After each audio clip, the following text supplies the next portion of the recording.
Thank you. Well, I'm Kunal. I lead growth and business development for VITRINA A.I.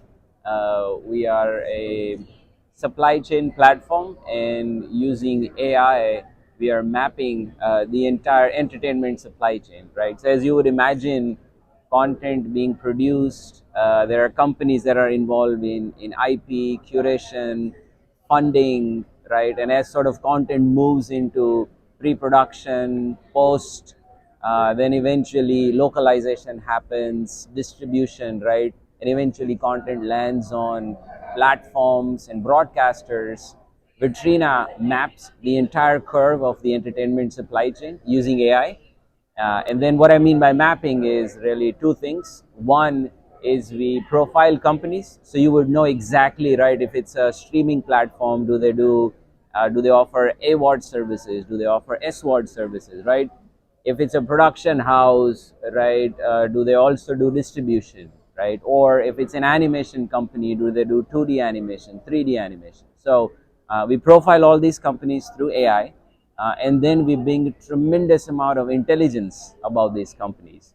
So the intelligence could be who's acquiring certain type of IP, who's acquiring books, who's acquiring game rights, to then who's greenlighting new projects. So we understand, right, if there are production houses, streaming companies who are greenlighting new projects that are coming in the pipeline. So we're able to track that. And then eventually the finished content, which companies are acquiring, who's buying, who's selling, what genres are working.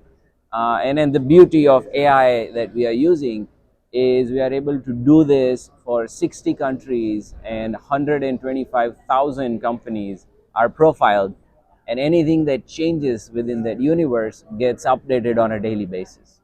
So some of the large groups, right? One of our big customer is here, Globo. We work very closely with them in many different aspects. Groups like Netflix, Warner Bros. These are some of our customers. They are very excited issue here and content. How was your business here? Oh, that was great. You know, lot of new connections were made. But at the same time, we have some of our clients. It's a great opportunity to one being in Miami and meet all of our clients in one place. Networking events are also great. You meet a lot of people. It's always good to see faces and shake hands and make new connections.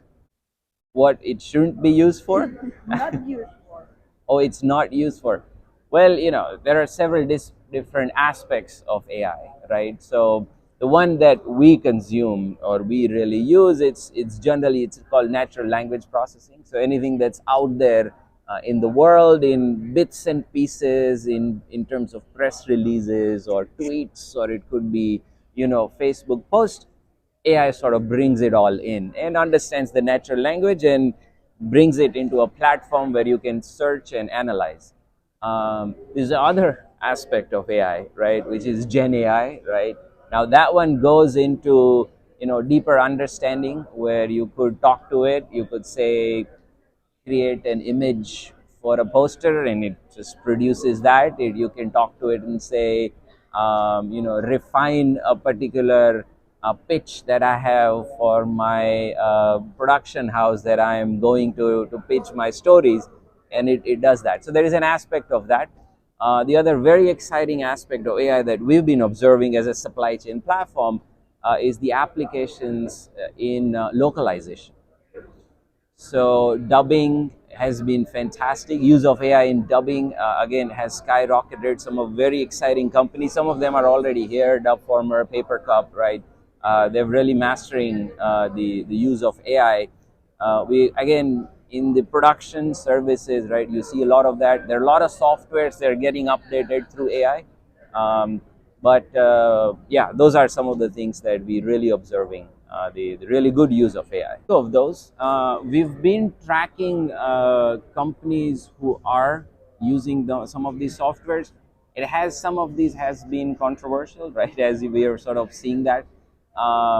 But production companies are now sort of understanding the better way to sort of introduce into their ecosystem. But it's coming up. It's again infancy, I would say, of how these softwares have been developed. In next, I'll assume 2 to 3 years, you will actually see a complete shift in actually the production services, some of the repeatable tasks, QC work, right? All of that will really get automated through AI. What about the copyright? Yeah, so that's the sensitive part of it, right? It's hard to replace creativity and how writers really come about the stories. It's difficult to sort of replace that. And apart from that, writers have a very special relationship with producers, directors, right, commissioners, and it's also again hard to sort of take away that relationship. We are maybe still a little bit away in terms of how that's been consumed. That was again one of the hard topic, right, with the strikes that we saw in Hollywood. But again, the creative element of it is really difficult to sort of take away from. How the people can be in touch with you? Will you give us a connection website or something? Yeah, absolutely. So I'm from Vitrina. You can go to vitrina.ai, or if you want to connect with me, you can just use my first name, Kunal at vitrina.ai. And anything else that you want to know, absolutely, it's on website. But let me know how we can help. Thank you very much. Awesome. Thank you.